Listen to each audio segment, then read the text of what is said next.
बडे मुद्देचा चर्चेचा मुद्दा आहे। स्वतंत्र लढणारे राज ठाकरे महायुतीतले चौथे खेळाडू आहेत का? राज ठाकरेंची भूमिका महायुतीला पूरक आहे का? या सगळ्याबद्दलची चर्चा सविस्तरपणे आपल्याला आज करायची आहे। पण सुरुवातीला बघूया आज दिवसभरातले इतर काही बडे मुद्दे। यंदा भाजपचा मुख्यमंत्री असणार आणि मनसे सत्तेत बसणार। निकालानंतर मनसेची महायुती सोबत हात मिळवणे राज ठाकरेंचं सर्वात मोठं विधान। तर फडणवीसांकडून सुद्धा दोघांचा फोटो पोस्ट। निवडणुकीच्या रणधुमाळीत अजित पवारांचं टायमिंग चुकलं। आर पाटील आणि केसानं गळा कापल्याच्या वक्तव्यावरून टीकेची झोड। भाजपच्या नेत्यांना आयात करून एकनाथ शिंदे आणि अजित पवारांकडून उमेदवारी। विरोधकांनी उमेदवारीसाठी भाजपच्या नेत्यांना दिली पसंती। सत्ताधारी आणि विरोधकांना मैत्रीपूर्ण लढतीचं आव्हान। महायुती आणि मवियातले घटक पक्ष अनेक मतदारसंघात एकमेकांच्या विरोधात लढणार। पुढचा मुद्दा आहे विधानसभा निवडणुकीच्यासाठी भाजपकडून सभांचा धडाका लावला जाईल। मोदींसह अमित शहा महाराष्ट्रामध्ये सभा घेणार आहेत। 100हून अधिक सभांचं नियोजन करण्यात आलंय। मंडळी, लोकसभा निवडणुकीत मोदींना बिनशर्त पाठिंबा देणाऱ्या राज ठाकरेंनी विधानसभा निवडणुका सोबळावर लढण्याचा निर्णय घेतला। पण सत्ताधाऱ्यांच्या विरोधात दंड थोपटलेल्या राज ठाकरेंनी एक भाकीत केलं। यंदा भाजपचा मुख्यमंत्री असणार आणि मनसे सत्तेत बसणार असं विधान राज ठाकरेंनी केलं। त्यामुळे निकालाच्या नंतर मनसेची महायुती सोबत हातमिळवणी होणार असल्याचंही राज ठाकरे म्हणाले। एका मुलाखतीत राज ठाकरेंनी हे मोठं विधान केलं। दरम्यान या कार्यक्रमात उपमुख्यमंत्री देवेंद्र फडणवीस आणि राज ठाकरे एकत्र आले, त्यांची भेट झाली। या भेटी दरम्यानचा फोटो राज ठाकरेंसोबतचा फडणवीसांनी आज सोशल मीडियावर पोस्ट केला। त्यामुळे विरोधात असून सुद्धा मनसे महायुतीचं साटलोट आहे का? मनसेने राजकारण जे केलंय त्याला आता महायुतीसाठी ते पूरक ठरणार आहे का? मनसे महायुतीचा चौथा भिडू आहे का? हाच आजचा सगळ्यात महत्त्वाचा सवाल आहे। याबद्दल आज आपण चर्चा करणार आहोत। पण त्याआधी आपण बघूया ना राज ठाकरे आज नेमकं काय म्हणाले, म्हणून बडे मुद्देला हा मुद्दा चर्चेला आलेला आहे। बघा राज ठाकरे काय म्हणाले। राज ठाकरे म्हणतायत महाविकास आघाडी सोबत जाणार नाही। राज ठाकरे पुढे म्हणतायत शिवसेनेत असताना माझा सर्वात जास्त संबंध भाजपशी आला। जवळीक ते सांगतायत 3 महिन्यांपूर्वी मवियाची हवा होती, मात्र हरियाणाच्या निकालानंतर थोडं चित्र बदललं। आता सरकार महायुतीचंच येणार, मात्र महायुतीलाही हे तितकं सोपं नाही।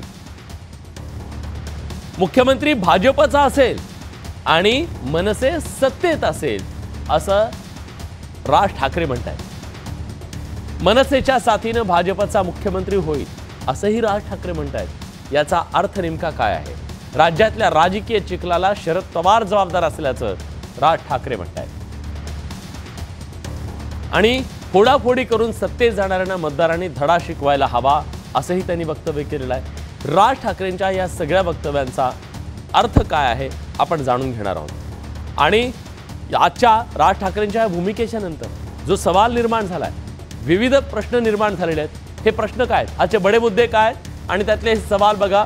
राज ठाकरे महायुतीतले चौथे खेळाडू आहेत का?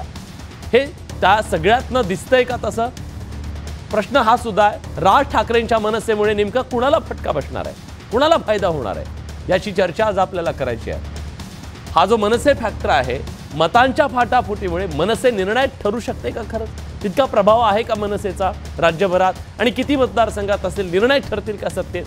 विरोधात असूनही मनसेची महायुती सोबत हातमिळवणी आहे का? मग त्याच्या मागचं नेमकं अंकगणित काय आहे ते सुद्धा आपल्याला आज समजून घ्यायचं आहे। आणि शेवटचा मुद्दा, मनसेचे उमेदवार महायुतीला खरंच तारणार आहेत का, की ते स्वतःही निवडून येणार आहेत आणि सत्तेत सुद्धा सहभागी होणार आहेत? अनेक प्रश्न आहेत आणि या सगळ्या प्रश्नांची चर्चा आज आपल्याला करायची आहे। या चर्चेमध्ये सहभागी होण्यासाठी मान्यवर पाहुणे आपल्या सोबत आहेत। या चर्चेत सहभागी होण्यासाठी भाजपचे प्रवक्ते, भाजपचे आमदार प्रवीण दरेकर आहेत, राज्याचे माजी विरोधी पक्षनेते। प्रवीणजी, स्वागत आहे तुमचं न्यूज 18 लोकमतमध्ये। आपल्यासोबत मनसेचे नेते अविनाश अभ्यंकर आहेत। अविनाशजी, खूप दिवसानंतर तुम्ही आलात, तुमचे स्वागत आहे। आणि आपल्यासोबत किशोर तिवारी सुद्धा जोडले गेलेले आहेत. उद्धव बाळासाहेब ठाकरे पक्षाचे ते प्रवक्ते समर्थक आहेत. किशोरजी, तुमचं सुद्धा स्वागत आहे. मला सुरुवातीलाच अविनाश अभ्यंकर यांना विचारायचं आहे. अविनाशजी, काय राज ठाकरेंच्या मनात आहे? राज ठाकरेंचं म्हणणं काय हे तुम्हाला ऐकवलं, याचा अर्थ काय आहे? तुम्ही विरोधात तर लढताय महायुतीच्या, पण महायुतीच्या सोबत सुद्धा आहात. आज जनमत जे आहे, महाराष्ट्रातला जो मतदार आहे, त्याने याचा काय अर्थ घ्यावा? तुम्ही कुठे उभे आहात आता?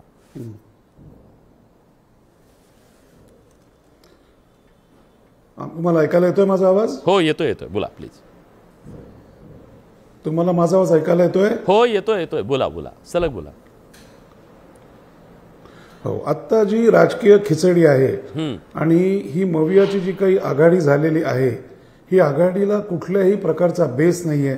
सत्तेकरता खुर्चीकरता हे सगळेजण एकत्र आले आहेत. म्हणजे युतीत लढले होते आणि आघाडीत गेले आणि मुख्यमंत्री झाले. आणि पहिल्यापासून तुम्ही जर राजसाहेबांचे संबंध किंवा संपर्क जर बघितले, हे कायम भाजपशी जवळीक त्यांची राहिलेली आहे. आणि राजसाहेब ठाकरे जो विचार मांडतात हा स्पष्टपणे मांडतात. आज आम्ही महाराष्ट्रामध्ये 130 पेक्षा जास्त उमेदवार उभे केलेले आहेत. आणि एक गोष्ट नक्की, कुठल्याही एका पक्षाला आता पूर्ण बहुमत मिळण्याची शक्यता नाही. कारण जनतेच्या मनात काय चालू आहे हे आता कोणीही सांगू शकत नाही. कारण इतकी जनतेच्या मताशी प्रतारणा झालेली आहे. त्यामुळे मनसेचं वेगळेपण आणि राजसाहेबांचा निर्णायक जो विषय आहे तो नक्की लोकांनी अतिशय सिरियसली घेतलेला आहे. हे आम्हाला महाराष्ट्र दौरे केल्यानंतर लक्षात आलं.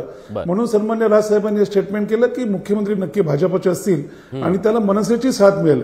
कारण इतरांना साथ द्यावी अशा प्रकारे त्यांनी काहीच केलेलं नाही. त्यांनी फक्त दिवे लावले, त्या महाराष्ट्राची वाट लावली आहे सगळी. हा, ठीक आहे. मग तुम्ही आता म्हणजे विरोधात आहात, त्यांच्या विरोधात लढताय, मग तुम्ही सोबत का लढला नाही? त्यांच्या सोबत जाणं जास्त संयुक्तिक ठरलं नसतं? मला ऐकायला नाही आलं. ठीक आहे, काहीतरी तांत्रिक अडचण आहे. शेवटी लोकशाहीमध्ये प्रत्येकाला आपले उमेदवार उभे करण्याचा अधिकार आहे. आमचे स्वतंत्र विचार आहेत आणि त्याच्यानंतर आम्ही जवळपास 130 पेक्षा जास्त उमेदवार उभे केलेले आहेत. आणि मला खात्री आहे की आमच्याशिवाय कुठल्याही परिस्थितीत महाराष्ट्राची सत्ता बसू शकत नाही. आणि म्हणूनच आता आम्ही हा विचार मांडलेला आहे की भविष्यात काय होऊ शकतं. आणि हे बोलायला सुद्धा खरेपणा लागतो. खुर्ची करता राजसाहेब ठाकरे कधी खोटं बोलत नाहीत. ठीक आहे.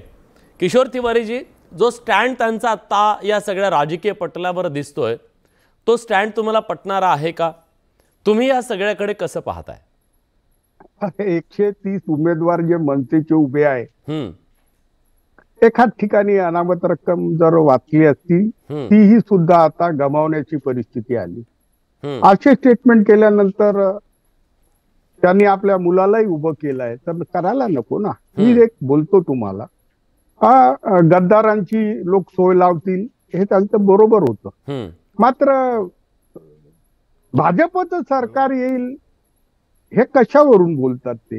एक बघा, लोकांना हे निवडणुकीचे 2 मुद्दे आहे. भाजप बोलत आहे की आम्ही हिंदुत्व सोडलं, आम्ही निवडणुकीपूर्वी त्यांच्याशी आघाडी केली आणि नंतर त्यांना चाट दिली. पण त्याच्यानंतर देवेंद्र फडणवीसनी जे काही घडवलं आणि जे पक्ष फोडेपणा केला, तर महाराष्ट्रात देवेंद्र फडणवीस विरुद्ध एक लाट आहे. आणि आमच्यावर शहाजी आणि मोदीजी कृपा करत आहे. ते सुद्धा सभा देवेंद्र जास्त बोलतात. देवेंद्रच्या जास्त बोलण्याने देवेंद्र पाटील इथे निवडून आले. आज त्यांचा मुलगा प्रफुल्ल गुडदे पाटील काँग्रेसकडून उभा आहे. मात्र मी सांगतो, देवेंद्र 20 वर्ष आपल्या मुद्द्याबद्दल म्हणजे त्यांनी, आपण मनसेबद्दल बोलूया. मनसेच्या भूमिकेच्या बद्दल, मनसेचा जो स्टँड आहे, येतो अभ्यंकरजी, येतो मी तुमच्याकडे. हा, मनसेच्या स्टँड बद्दल तुमचं काय म्हणणं आहे? मनसे आता जी सांगतेय त्यानुसार तुमचं त्याच्याबद्दलचं आकलन काय? ते महायुती सोबत लढायला पाहिजे होतं. आता ते महाविकास आघाडीचे उमेदवार कसे पडतात याच्यासाठी त्यांनी देवेंद्रची समझोता करून 130 उमेदवार उभे केले आहे.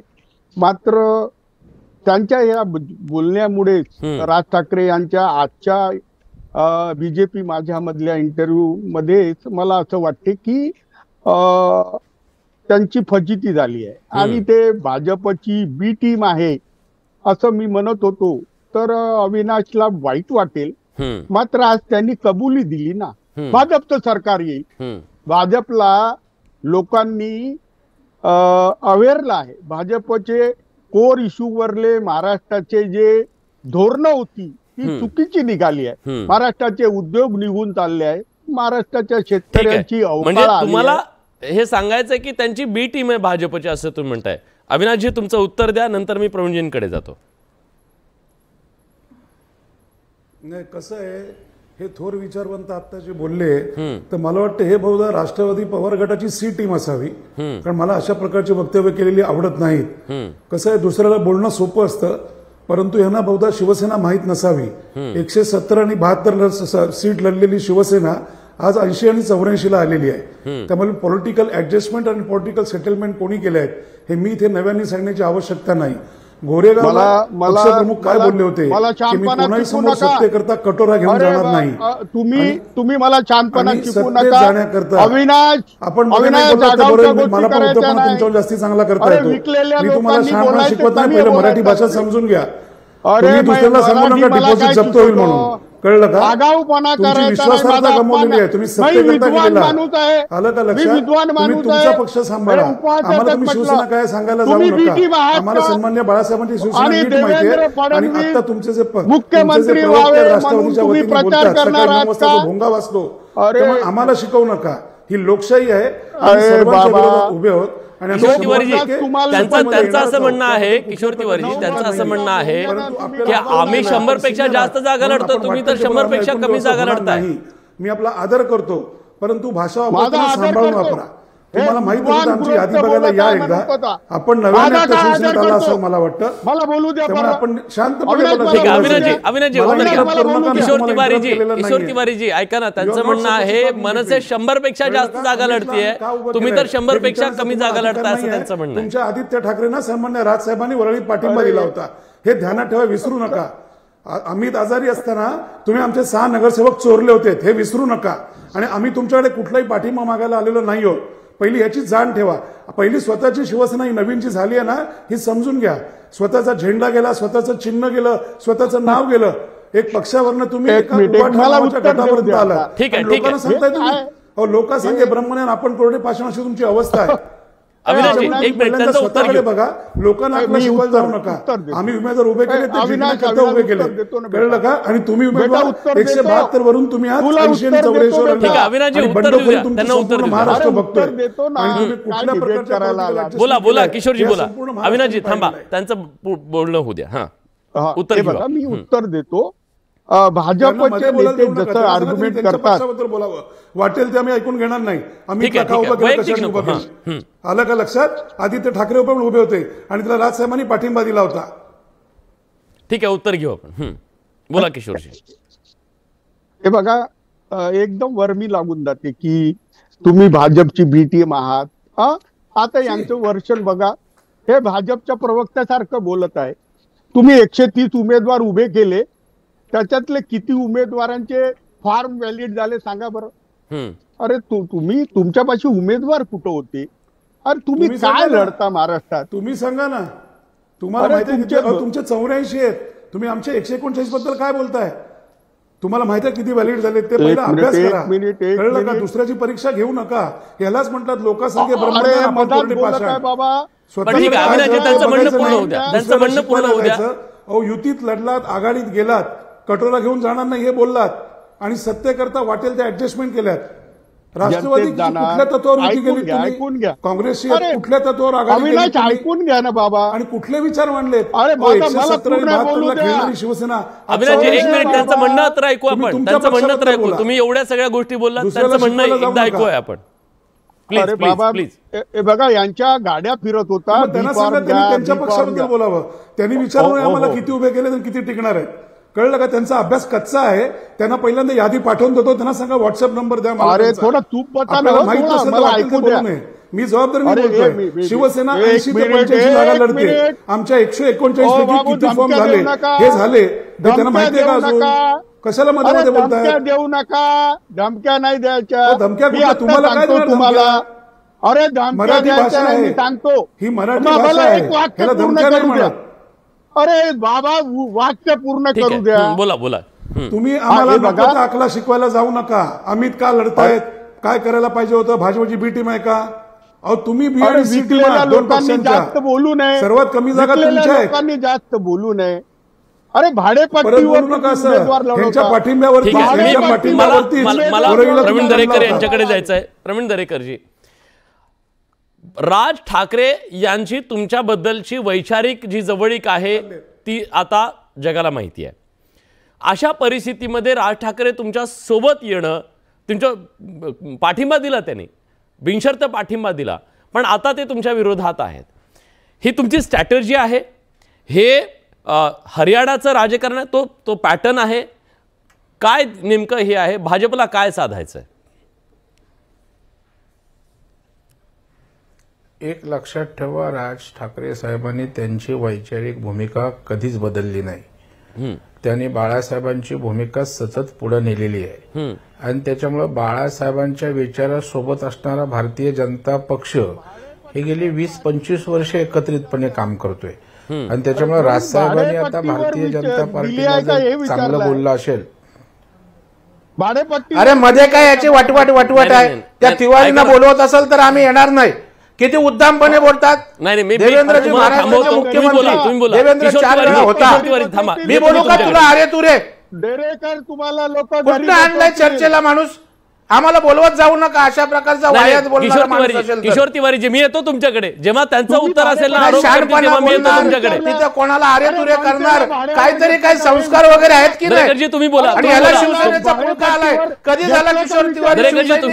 दरेकरजी तुम्ही बोला. किशोर तिवारीजी प्लीज त्यांचा आवाज हे करा. किशोर तिवारीजी प्लीज, येतो मी तुमच्याकडे. प्लीज सर बोला. कुठली पद्धत ही? चर्चेची पद्धत झाली का? प्लीज बोला. बरं, कधी झाले किशोर तिवारी शिवसैनिक कट्टर? कधी आले शिवसेनेत?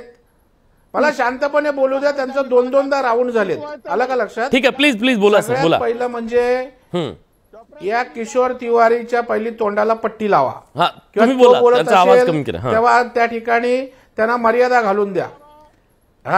मला वाटतं की मोठे विद्वानासारखे वैचारिक इथे बोलतायत की पक्ष फोडीच्या बद्दल देवेंद्रजींच्या विरोधात लाट महाराष्ट्रात निर्माण झाली. म्हणजे एवढा देवेंद्रजींचा द्वेष यांच्या नसानसात भरलाय, कारण यांच्या सगळ्या नेतृत्वाला चारी मुंड्या चित करतायत. माझा किशोर तिवारींना आपल्या माध्यमातून प्रश्न आहे की आता पवारसाहेब कोण आहेत? पक्ष जोड्या आहेत का? वसंतराव वसंतदादांच्या पाठीत खंजीर खुपसून शरद पवार सत्ता मिळवून नंतर फोडाफोडीचं राजकारण हे ज्यांचं वैशिष्ट्य आहे, त्यांचं पूर्ण होऊ द्या. नाही, ही चर्चेची पद्धत नाही. वाचवाच बोलायचं अशी चर्चा होते का कधी? नाही, बोला तुम्ही प्लीज. मी तुम्हाला जेव्हा म्हणेन ना किशोर तिवारीजी, तेव्हा प्लीज बोला तुम्ही. नाही, तुम्ही काहीतरी नीट तिथं आयोजन करा तुम्ही. मी केलं प्लीज. आता पवार साहेब ज्यांनी फोडाफोडीचं आयुष्यभर राजकारण केलं, ज्यांनी घरं फोडली, ज्यांनी पक्ष फोडले, ते आता यांच्या सोबत आहेत आणि पक्ष फोडे आपल्या बरोबर. आणि देवेंद्रजींना त्या ठिकाणी बोलायचं पक्ष फोड्या विरोधी लाट आहे. मग पवार साहेबांची काय सहानुभूतीची लाट आहे का? त्याच्यामुळे मला वाटतं कुठल्याही प्रकारचं लॉजिक या ठिकाणी नाही आहे. आणि राज ठाकरे साहेबांची मनसे बी टीम बोलत असताना तुम्ही शरद पवार साहेबांची टीम आहात का? कारण आज आपण बघाल शरद पवार साहेबांबरोबर किंवा महाविकास आघाडीमध्ये जाऊन आज शिवसेनेचा केवढा राज झालाय. कुठे बाळासाहेबांनी शिवसेना नेली होती? 288 जागा महाराष्ट्राच्या असताना कुठे होतो? पसारा केवढा होता? आणि आज त्या ठिकाणी 100च्या आत शिवसेनेला जागा मागतायत. उद्या किती येतील उद्धवजींच्या पक्षाच्या हे येणारा काळ त्या ठिकाणी ठरवणार आहे. आणि त्याच्यामुळे मला वाटतं आपलं काय होतंय याचं आत्मपरीक्षण त्या ठिकाणी करायचं सोडून या ठिकाणी उद्दामपणे बोलणं मला वाटतं योग्य नाहीये. या ठिकाणी महाराष्ट्रातील जनता नीट त्या ठिकाणी पाहते, ऑब्झर्वेशन करते. आता राज ठाकरे साहेबांच्या बाजूनं जर महायुतीची बाजू घेतली, कशाला आपल्या पोटात दुखायला पाहिजे? बरं, त्यांना सोबतच घ्यायचं ना तुम्ही. स्वतंत्रपणे लढतायत. नाही, आणि स्वतंत्र लोकांमध्ये कन्फ्युजन होतं ना हे बघा की तुम्ही ते तुमच्या सोबत आहेत की ते तुमच्या विरोधात आहेत, की तुमची स्ट्रॅटेजी करायचं. तुम्ही तुम्ही कोणी काय करायचे तुम्ही नाही सांगू शकत. त्यांचा पक्ष चालवत असताना त्यांनी काय करायचं, त्यांना पक्षाचा विस्तार राज्यभर करायचा आहे. त्यांना उद्धवजी ठाकरे साहेबांसारखा पक्ष छोटा करायचा नाही. राज्यभर त्यांचे उमेदवार निवडतील, त्यांच्या पक्षाची चिन्ह घराघरात पोचेल, त्याच्यामुळे पक्षाचा विस्तार त्यांना करायचा आहे आणि म्हणून ते स्वतंत्रपणे लढतायत. पण स्वतंत्रपणे लढल्यानंतर जर त्या ठिकाणी त्यांच्या ज्या काही जागा येतील त्या येत असताना या महाराष्ट्रामध्ये पुन्हा भारतीय जनता पार्टी सोबतच त्या ठिकाणी जाण्याचं एक चांगला मार्ग आहे. कारण महाविकास आघाडीने पूर्णपणे विचका केलाय. महाविकास आघाडी या राज्याला काही करू शकेल असा विश्वास त्यांना दिसत नाही. ही त्यांची भूमिका आहे. आता आमच्या बरोबर यावं असं आम्हालाही वाटत होतं, परंतु त्यांना त्यांच्या पक्षासाठी त्यांची काही वेगळी भूमिका असेल तर त्याला आम्ही कसं काय बोलू शकतो. ठीक आहे. त्याच्यामुळे मला वाटतं त्यांनी त्यांच्या ठिकाणी घेतलेली भूमिका त्यांच्यासाठी त्या ठिकाणी योग्य आहे आणि भारतीय जनता पार्टी येतो किशोर तिवारीजी त्यांचा मनसे हा समविचारी पक्ष आहे. ठीक आहे. किशोर तिवारीजी मला वाटतं आता उत्तर द्या. वैचारिक आता उत्तर द्या. प्लीज बोला. एक ऍड करतो. हे बघा, मी जमिनीचा कार्यकर्ता आहे. पूर्ण महाराष्ट्रात फिरतो. पश्चिम नागपूरचा मतदार आहे. जर देवेंद्र फडणवीस हे पश्चिम नागपुरातून निवडून आले तर भाजप सगळीकडे निवडून येईल अशी परिस्थिती आहे. तर प्रवीण दरेकर तुमचे दिवस संपले. आता तुमची परिस्थिती खराब आहे. तुम्ही भाडेपट्टीवर मनसे घेतली का हे विचारलं तर तुम्ही मला एकदमच वटवट करू नको, हे करू नको, ते करू नको, वाह्यात माणूस आहे, संस्कार नाहीये असं बोलतो. आपल्याला भाडेपट्टीवर तुम्ही पक्ष घेतला एवढंच विचारलं मी. भाडेपट्टीवर घेतलं का तत्व राष्ट्रवादीच्या चरणी अर्पण केलेली आहेत सत्तेकरता. प्लीज बोलू नका. कळलं का? मनसे स्वतंत्र लढते आहे आणि आजपर्यंत स्वतंत्र लढलेली आहे. तुमच्यासारखी सत्तेकरता लाचारी केली नाही राष्ट्रवादीची. स्वतःची तत्व गुंडाळून ठेवलेली नाहीये. बाबा तुमची पहिल्यांदा शिवसेनेचा अभ्यास राहू द्या. तुम्हाला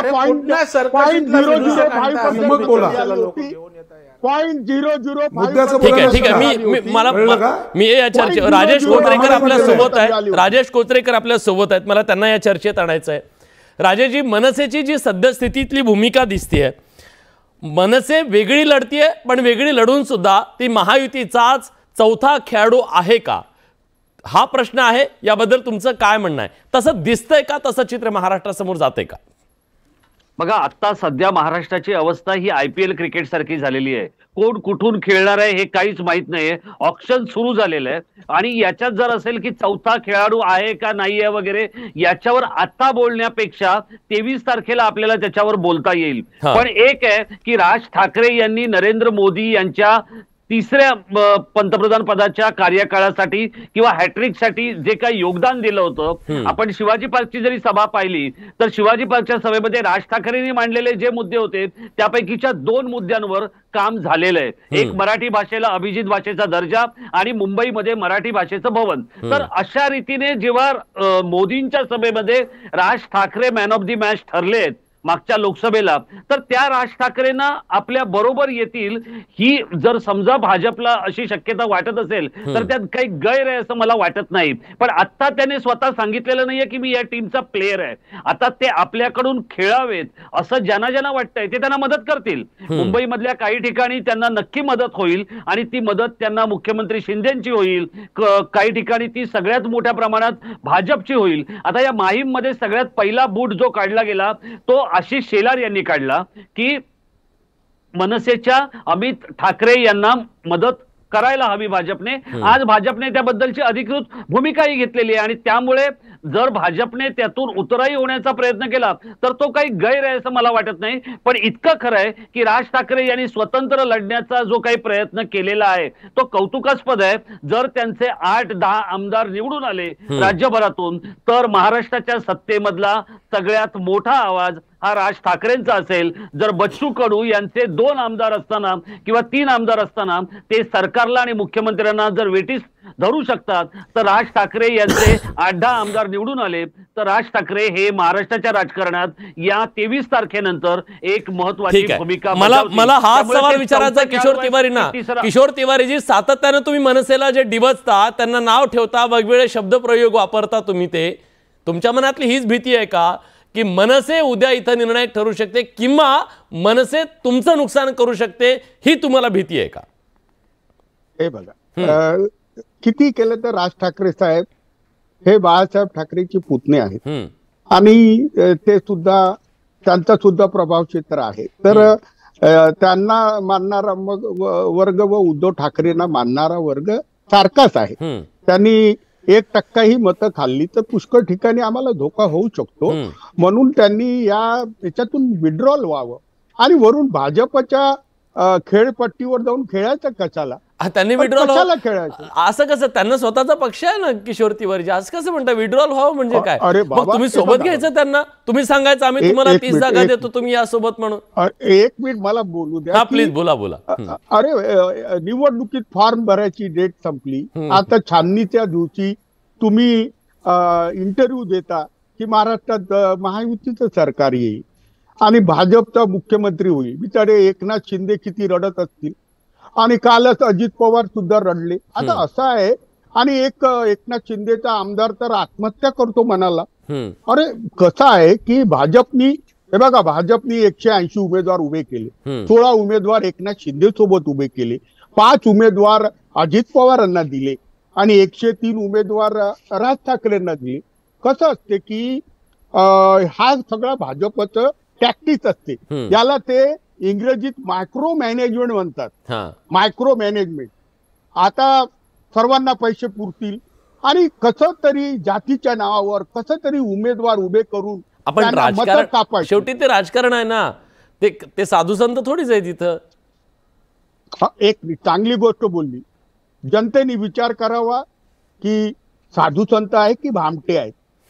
जर भामटे असतील तर त्यांचा बंदोबस्त करावा. राजकारण ठीक आहे. अविनाश अभ्यंकरजी बोला. एक मिनिट, एक बोलतो ना, एक ऍड करतो, प्लीज एक ऍड करतो. अविनाश 2024 अविनाश सर, एक त्यांचं एक स्टेटमेंट, एक वाक्य बोलू देत त्यांचं, नंतर येतो तुम्ही. हा प्लीज. कुठलाही पक्ष स्वतःचे आमदार खासदार आणण्याचा प्रयत्न करत असतो, त्यामुळे विड्रॉवल करा, विड्रॉवल केलीत का? मला खरंच हसायला येतोय की तुमच्यासारख्या रेप्युटेड चॅनलला, ज्यांचा अजिबात महाराष्ट्राचा अभ्यास नाही, अशी व्यक्ती मी पूर्ण आदराने सांगतो, याच्या पुढच्या वेळेला विचार करा.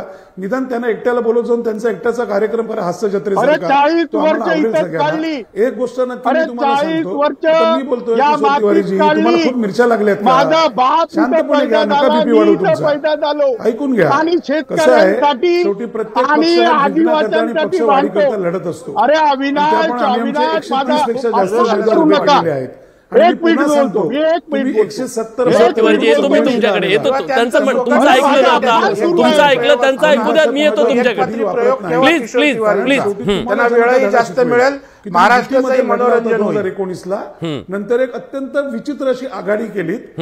स्वातंत्र्यवीर सावरकरांबद्दल काँग्रेसचं काय मत आहे हे मी इथे सांगण्याची आवश्यकता नाहीये आणि सन्माननीय पवार साहेबांच्या बाबतीत उद्धवजींचे विचार काय होते हे मी तुम्हाला सांगण्याची आवश्यकता नाहीये.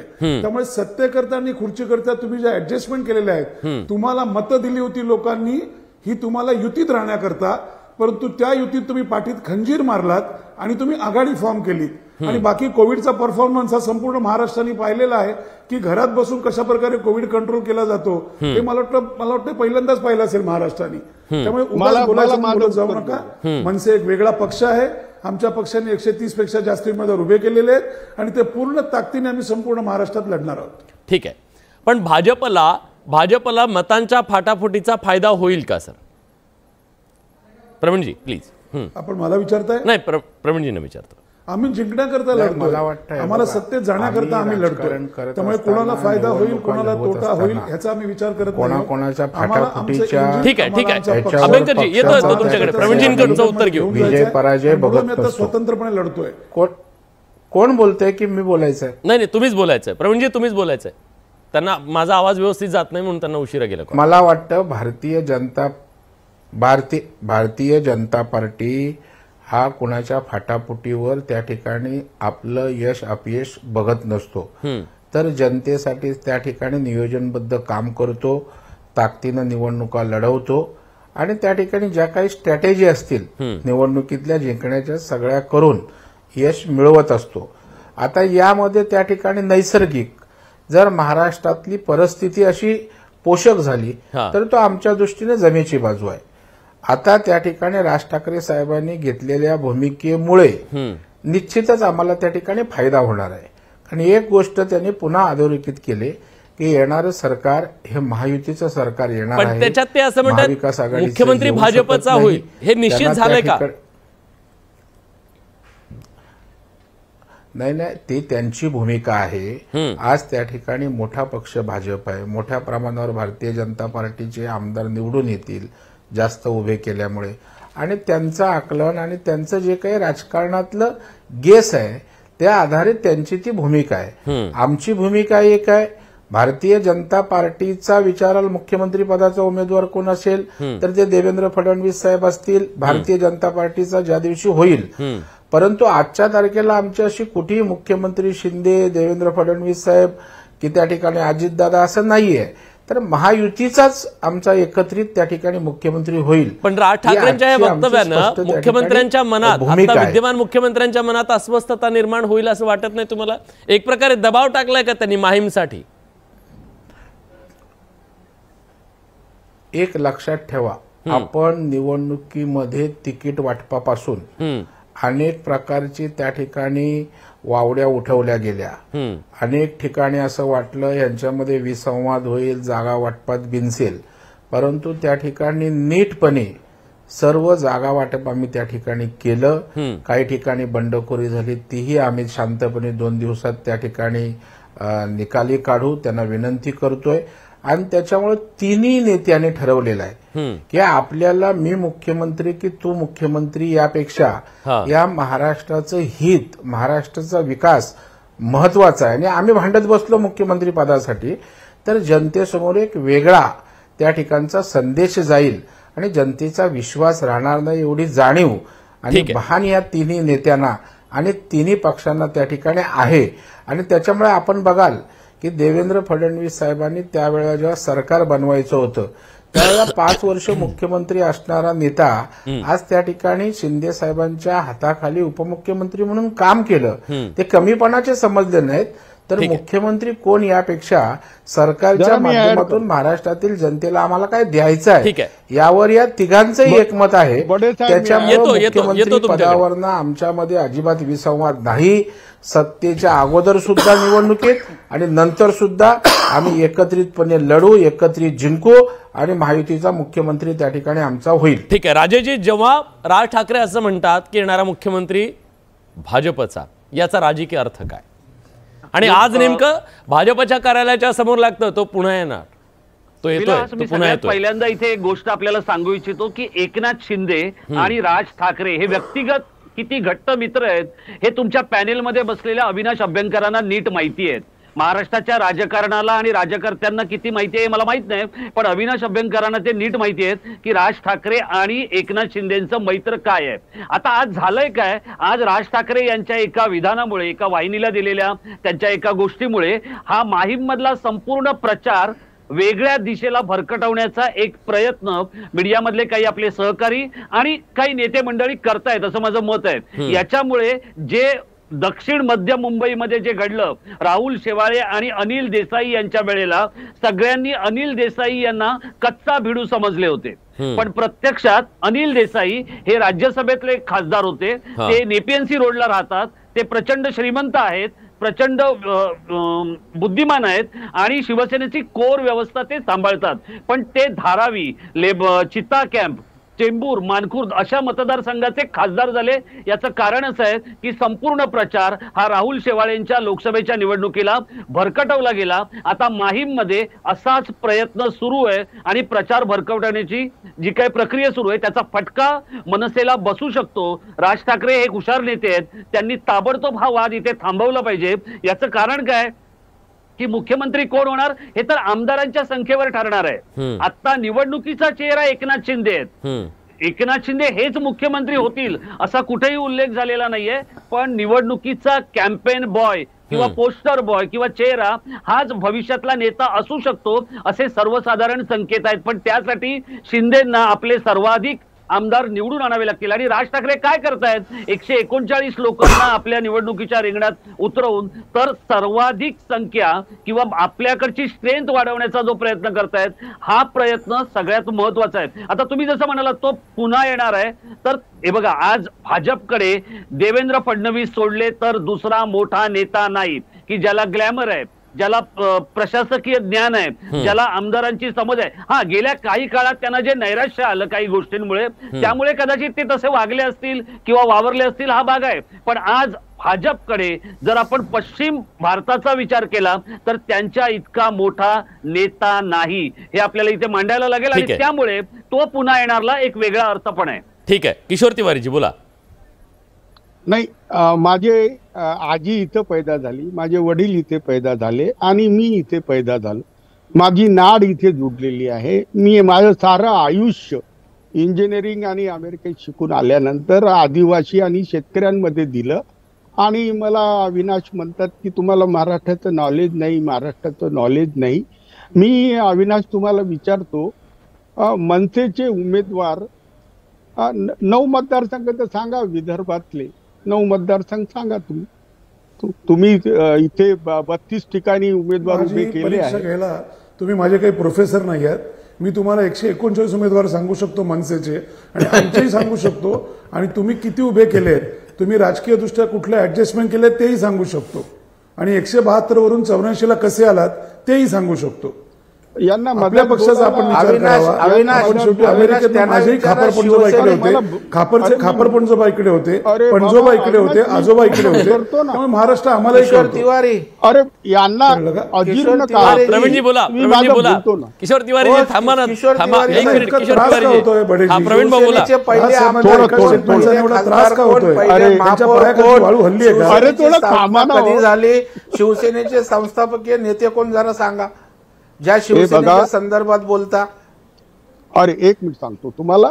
मी तुम्ही प्रश्न विचारताना आम्ही अभ्यंकरला आपल्या खाली काय जळतं, आपली विद्वत्ता, शिवसेनेच्या संदर्भातल्या 5 गोष्टी सांगावं. आम्ही त्या शिवसेनेतनं आलोय. अभ्यंकर असतील, मी असेन. अरे ऐकून घ्या, मी आहे ना. आणि काय फायदा होऊन आपल्या जनतेला, लोकांना काय उपयोग आहे ते महत्वाचं आहे. हो, नाही तर मी इथे फायदा झालो, माझा उपयोग काय लोकांना. अरे प्रवीण मला बोलू दे ना बेटा. मी काय म्हटलंय ऐका, मी संघातून आलो, संघाचा प्रचारक होतो, भाजपमध्ये राहिलो. जेव्हा भाजपमध्ये थोतांड आणि भामटे लोकांना जमा झाले तेव्हा मी भाजपला धडा शिकवण्यासाठी उद्धव ठाकरेंकडे गेलो. प्रचारक असा वेड्यासारखं बोलत नाही. संघाचा अरे बाबा संस्कृत असतो, वैचारिक अधिष्ठान असतं. असा दुसऱ्याला भ्रष्टाचारी असतो काय? अरे मी प्रेमाने बोलतो तुम्हाला, प्रवीण तुम्हाला फार प्रेमाने बोलतो. मला माहित आहे तुम्ही किती संघर्ष केला, आणि तुम्ही 400 कोटीचा भ्रष्टाचार केला.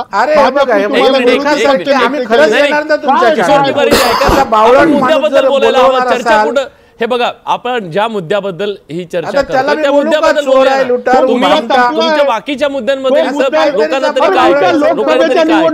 आणि आम्ही किशोर तिवारी असतील तर तुमच्या चॅनलवर येणार नाही, तुम्हाला हात जोडून विनंती. निवडणूक त्यांच्याबरोबर आमची पण त्या ठिकाणची प्रतिमा त्या ठिकाणी. निवडणुकीत मुद्दा संपलाय. लोकसभेत प्रवीण, अरे हात किती जोडा तुम्ही, तुमचं काय आता जमणार नाही. मी एक सांगतो, लोकसभेत तुमचा मुद्दा संपला आहे निवडणुकीचा. तुमचे देवेंद्र फडणवीस, तुमचे मुद्दे कुठे आहेत किशोर तिवारीजी? आता ह्या निवडणुकीमध्ये तुमचे मुद्दे कुठे आहेत हा पण सवाल आहे ना. ते तुम्हाला विचारतायत. तुम्ही भाजपसोबत असताना 250 जागांसाठी लढत होतात, आज तुम्ही 84 वर येऊन पोहोचलात असं त्यांचं म्हणणं आहे. अरे नाही, तुम्ही तुमच्याकडे पण बघा ना, मनसेवर तुम्ही बोलताय पण तुमच्याकडे काय झालं हे त्यांचा सवाल आहे. एक मिनिट, याचं उत्तर देतो. महाराष्ट्रावर अफजल शहाची जी हल्ला झाला आहे, हे अडाणीचे गुलाम आहेत, महाराष्ट्राला विकायला काढलाय, त्याच्यासाठी उद्धवजींनी त्याग केला आहे. अरे कशावर चर्चा आहे, काही बोलतायत आता. आम्ही बोलू का त्या ठिकाणी? ते याच्यावर बोलणार, त्याच्यावर बोलणार, बोललो. अरे बाबा, विषयावर नाही बोलत.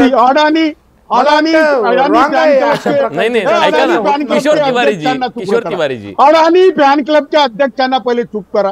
हे तुम्हाला एवढा राग कशाला येतो? नाही, मी अफजल शाह म्हटलं राग कशाला आला? नाही. कशाला राग आला? अफजलच्या आक्रांता होते. पुन्हा आता हल्ले झाले महाराष्ट्राचे सगळे. नाही, तो तर नेरेटिव्ह तुम्ही गेले कित्येक दिवस झालं चालवता ना किशोर तिवारीजी. हा नेरेटिव्ह लोकसभेला सुद्धा तुम्ही चालवला, आता सुद्धा चालवला. पण या सगळ्यामध्ये तुमचं जे नुकसान झालेलं आहे, तुम्ही अमित शहाना 2019ला मातोश्रीवर बोलवलं होतं. अरे जे सगळ्या चुका आता झाल्या 84 वरून थांबला तुम्ही असं त्यांचं म्हणणं आहे. तुमच्याकडे उमेदवार होते असं त्यांचं म्हणणं आहे. अरे मायक्रो मॅनेजमेंट आम्ही सुद्धा केलं आहे. आणि मी प्रवीण देरेकर सांगतोय ना, प्रवीण देरेकर तुमची तलोजामध्ये रूम आम्ही चांगली बुक केली आहे आणि सरकार आमचं येणार आहे. तुम्हाला पहिल्यांदाच बँक घोटाळ्यात आम्ही तलोजामध्ये पाठवू एवढी मी तुम्हाला हमी देतो. अरे काय एवढी मी तुम्हाला हमी बोलतोय देतो. हो. ठीक आहे, मला वाटतं वैयक्तिक आपण नको. तुम्हाला हमी देतो. नाही, मला माझा वेळ अरे बाबा, संपलेला काय आहे. वाटतं वेळ ते संपला. तक्रारी कर, केस कर, असं मीडियाचा फायदा घेऊन बावळटपणासारखं काय बोलताय? माझा अरे वेळ बाबा, केस आणि उघडी ह्याच्या जेल करू. बिलला असं घाबरणार अरे केस उघडी करू बाबा. फालतू तुमची ठीक आहे, ठीक आहे. चांगली सरकार राहील. आल्यानंतर तुमची सरकार आल्यानंतर चांगली तुम्ही राहील. सरकार होतं आणि होतं ना उद्धव ठाकरेंचं सरकार. पुढे तेव्हा केला होता प्रयत्न. चांगला असा चॅनल काय मी आहे. काय हे असं देशात ठीक आहे, विजय ठीक आहे. करून तुम्ही शिवसैनिक त्याच मुशीत माझी किशोर चर्चेची वेळ तिवारी संपली कधीपासून आहे. लागला? वेळ संपली आहे. प्रेक्षकांना जेव्हा आपण हा प्रश्न विचारला तेव्हा प्रेक्षकांनी काय उत्तर दिले बघा. प्रेक्षकांचं म्हणणं आहे, आता या सगळ्यामध्ये राज ठाकरे महायुतीतले चौथे खेळाडू आहेत का? प्रेक्षकांचं काय म्हणणं आहे बघा. 78% लोकांना वाटतंय होय, 22% लोकांना वाटतंय नाही आहे.